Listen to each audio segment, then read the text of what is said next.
Salut les fraudes! Non, no troll, j'ai déjà parlé sur les réseaux. Moi perso, j'aurais mis Griezmann. Mbappé, le truc, c'est que de toute façon, tranquille, il n'y a pas de scandale à ce qu'il soit capitaine. Voilà, c'était un de ceux qui pouvaient l'être. Après, le truc, c'est qu'Mbappé, il a que 24 ans encore, et Griezmann, si tu te mets à sa place, je trouve que c'est un manque de respect. Pour moi, la suite logique, c'était Griezmann pour quelques temps, mais il est plus en équipe de France pour très longtemps, et après Griezmann, tu mettais Mbappé, tu vois. Moi, je pense que ça pouvait être la logique. Après, pour moi, l'un des autres points négatifs, c'est qu'Mbappé, il a déjà trop de pouvoir, en fait. Même s'il a pas le brassard, mais il décide de tout. C'est comme au PSG, tu sais, t'as l'impression qu'en coulisses, il décide de tout. Il peut influer sur des choix, sur plein de trucs. Tu sais, il décide déjà de tout, en fait. Il a déjà trop de pouvoir. Et en fait, pour moi, donner en plus le brassard, tu sais, ça veut dire les autres, ils peuvent même pas exister, les autres. Que ce soit au PSG ou en équipe de France, t'as l'impression que Mbappé, il a ce besoin de tout s'accaparer et de tout avoir.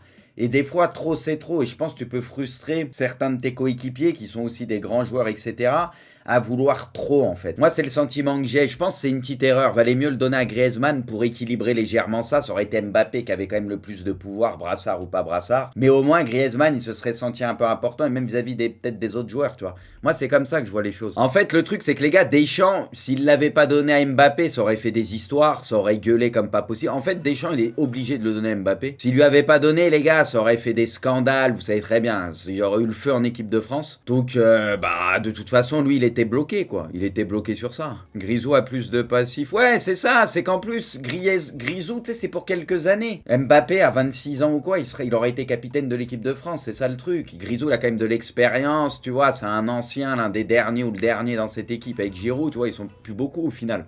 Des anciens, moi je trouve c'est un peu compliqué, surtout que Deschamps il y a pas longtemps, tu sais, il y a eu l'histoire un peu des pénaltys, etc.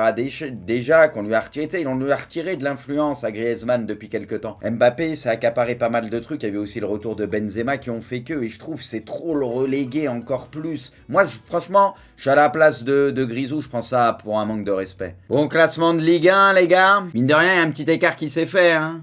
Quand tu prends Lens qui a 7 points sur Rennes, je trouve que c'est énorme à ce stade de la saison. C'est énorme, parce que mine de rien, 28e journée, il en reste 10, quoi. C'est énorme. Après, il reste Monaco, mais Lens, j'avoue, il y a un vrai coup à jouer, hein, pour le podium, hein. Puis bon, au pire des cas, s'ils font pas le con, ça peut finir 4e. Quoi qu'il arrive, ça serait déjà bien. Ouais, ça sent l'Europe. Et moi, comme je vous le dis, j'aime bien Lens, je serais content. Bon, Marseille, ça sent la 2e place, moi je pense. Et après, du coup, ça risque de se taper entre Lens et Monaco, hein. Et moi, les gars, je vois bien Lille chipper la 5e place, hein. Au minimum 5e. Après Monaco, je sais pas si... Moi, je vois Rennes sortir des places européennes.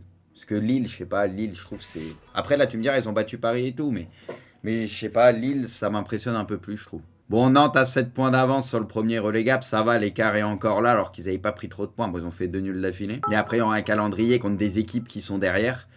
Donc c'est là que ça va jouer, c'est là qu'il faudra prendre des points pour assurer la qualif, pour assurer le maintien. Le but à annuler ça, les gars, et j'aurais dit la même chose si c'était côté Barça ou côté Real.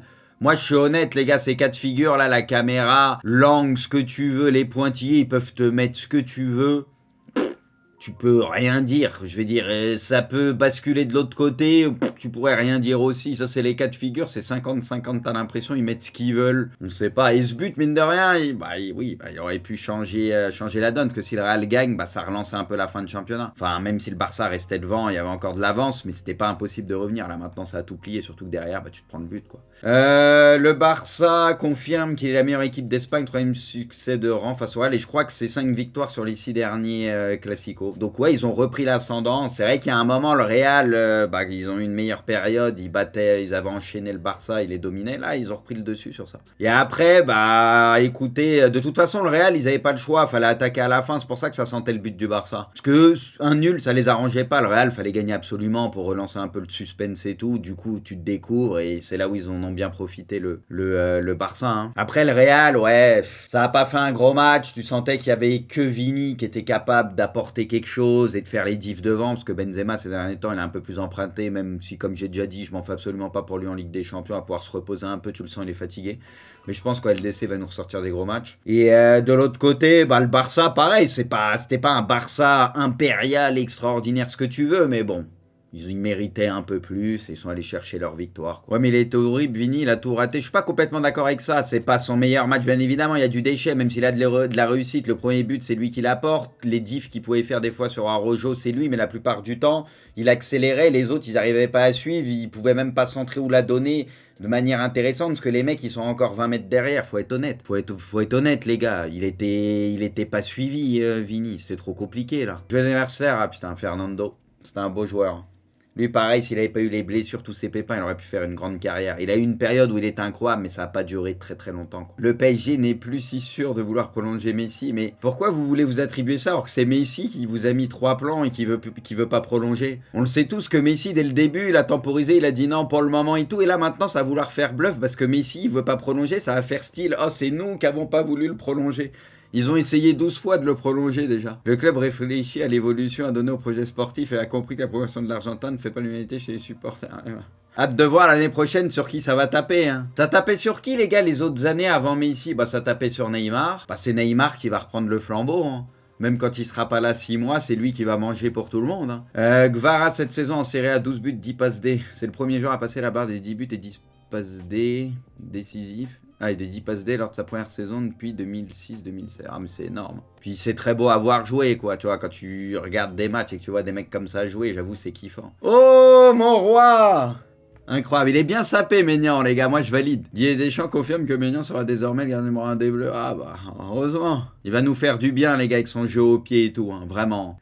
Ola sur Saint-Etienne, le derby en Ligue 1 est le plus beau derby de France, donc il faut remonter en première division. Ouais, alors après, il faut voir l'état de Lyon en ce moment et de Saint-Etienne aussi, quoi. Après, oui, ça reste une affiche, voilà.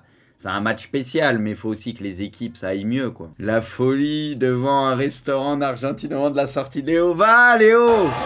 Avec des gens qui t'aiment et qui insultent pas ta mère toutes les 2 secondes. Des gens qui te sifflent pas au bout de 5 matchs en laissant les autres tranquilles alors qu'ils sont encore plus éclatés que toi sur le terrain.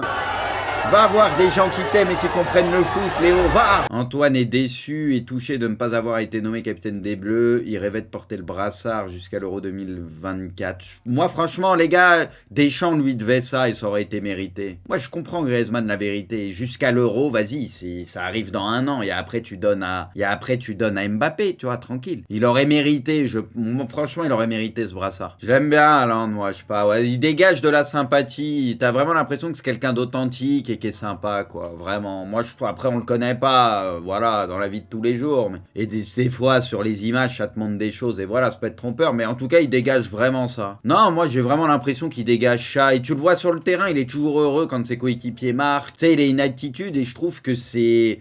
Tu sais, il surjoue pas, quoi. C'est son attitude, tu le vois, c'est limpide, il est comme ça, tu vois. Luis Campos a prévu de rencontrer les agents de Victor Osimhen durant cette trêve nationale de Napoli, on espérerait 50. Alors, les gars, ça serait une putain de recrue pour le PSG, mais ça serait, à mon sens, une erreur pour Osimhen. Moi, les gars, pour le développement de sa carrière et ce qu'il fait, j'espère qu'il va aller, soit il reste à Naples à la limite, mais je pense pas, va en PL, quoi. Moi, j'espère pour lui qu'il va aller en PL, parce que là-bas, ça risque de le freiner. Naples, aujourd'hui, les gars, c'est plus carré, c'est meilleur que le PSG. Alors oui, tu vas toucher un gros salaire à Paris, mais je pense qu'il va toucher un très gros salaire aussi en PL et il sera dans un club qui est peut-être mieux géré et voilà, vaut mieux. Il rêve de la PL qu'il aille en PL. Il est beau, les gars, très très beau. Franchement, moi je le trouve beau celui-là. Et en plus là, il est pas porté par un joueur ou quoi, porté sur un joueur, je pense que ça fera encore mieux. Hein, les gars, avec les trucs noirs et tout autour, je pense que ça va rendre bien et il y a le doré et tout. Non, moi j'aime bien. Oh, le flow de cette photo de Paul, jamais très loin.